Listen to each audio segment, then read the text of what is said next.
Coral reef restoration is so important these days with climate change the way it is. We have two ways of working with both passive and active restoration. Active way of dealing with things is actually planting coral in the sea, and so that's what we're doing.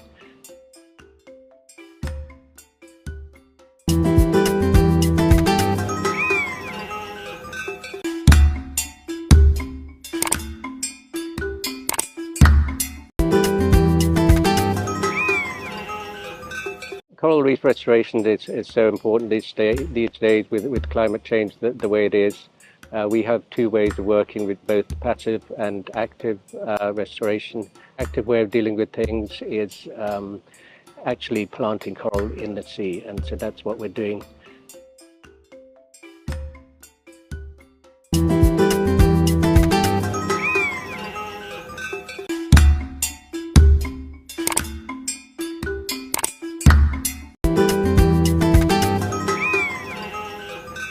Coral reef restoration is so important these days with climate change the way it is.